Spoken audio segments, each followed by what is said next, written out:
வீடியோக்குள்ள போறதுக்கு முன்னாடி சேனலை சப்ஸ்கிரைப் பண்ணுங்க, பக்கத்துல இருக்க பெல் பட்டனை பிரஸ் பண்ணுங்க, டிக் பண்ணி சேவ் பண்ணிக்கோங்க. வாங்க வீடியோக்குள்ள போகலாம். சாம்பார் செய்ய போறோம்.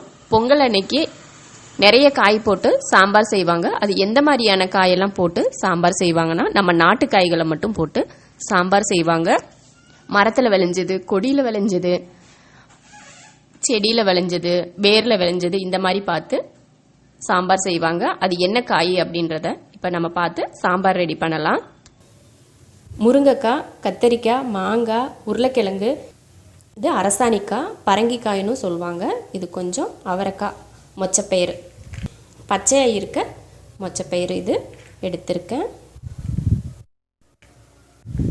இதோட 7 காய், 1 2 3 4 5 6 7 வேரில் விளைஞ்ச கிழங்கு, உருளைக்கிழங்கு மட்டும்தான் இருக்குது, அதனால் நான் உருளைக்கிழங்கு போடுறேன். உங்களுக்கு கருணக்கிழங்கு இந்த மாதிரி சக்கரவள்ளி கிழங்கு இருந்துச்சுன்னா நீங்கள் அதையும் கூட போட்டுக்கலாம். 2 தக்காளி, வெங்காயம், பூண்டு, மல்லித்தலை, கருவேப்பிலை எடுத்துருக்கேன். மாங்காய் போட்டிருக்கோம், அதில் புளிப்பு இருக்கும், புளி வேணும்னா சேர்த்துக்கலாம். குழம்புத்தூள் 2 ஸ்பூன் எடுத்திருக்கேன். பருப்பு 1 டம்ளர் வேக வச்சு எடுத்திருக்கேன்.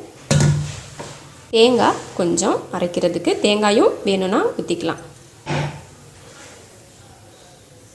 இதெல்லாம் ஒன்றா போட்டு முதல்ல வேக வச்சு எடுத்துக்கலாம்.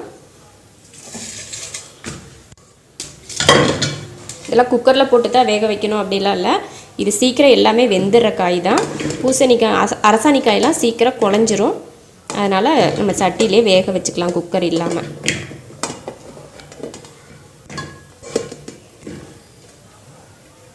இதுவும் கூடயே போட்டுடலாம், ஏன்னா தனியாக வேக வச்சு தான் போடுவாங்க. நான் இப்படி மொத்தமாகவே போட்டுடலாம், வெந்துடும் சீக்கிரம், அதனால் இதிலே போட்டுடலாம்.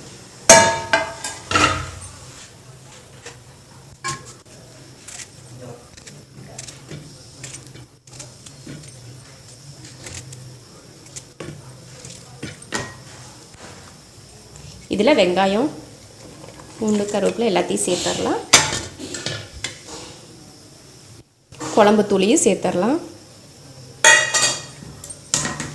தக்காளியும் இதில் சேர்த்துடலாம்.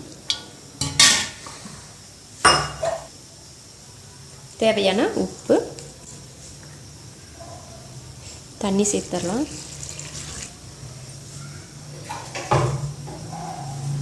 கொஞ்சம் கொஞ்சம் காய் போட்டு இவ்வளோ நிறைய வந்துருச்சு.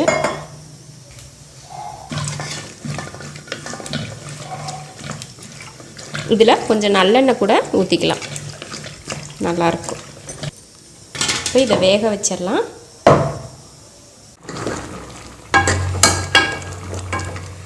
காயெல்லாம் வெந்துருச்சு. புளி சேர்த்துடலாம். காயெல்லாம் வெந்ததுக்கப்புறம் தான் புளி சேர்க்கணும், இல்லைன்னா காய் வேகாது சீக்கிரம். தேங்காய் அரைச்சா அதையும் ஊற்றிடலாம். கொஞ்சம் தண்ணி சேர்த்து தேங்காய் புளி தேங்காய் ஊற்றிருக்கோம். கொஞ்சம் நேரம் கொதிக்கட்டும், மூடி வச்சிடலாம். பருப்பு அதிகம் ஊற்ற வேண்டாம். இதில் இந்த கரண்டியில் 1 கரண்டி பருப்பு, அதை இதில் ஊற்றிடலாம்.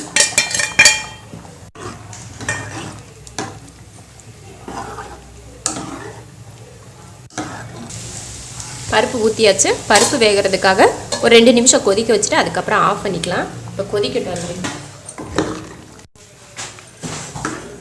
குழம்பு ரெடி ஆயிடுச்சு. இப்போ தாளிக்கலாம். இறக்கி வச்சுட்டு எண்ணெய் காஞ்சிருச்சு. அதில் கடுகு,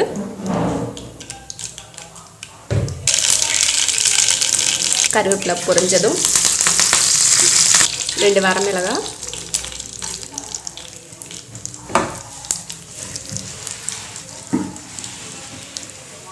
அடுப்பை ஆஃப் பண்ணிடலாம். இதை சாம்பாரில் ஊற்றலாம்.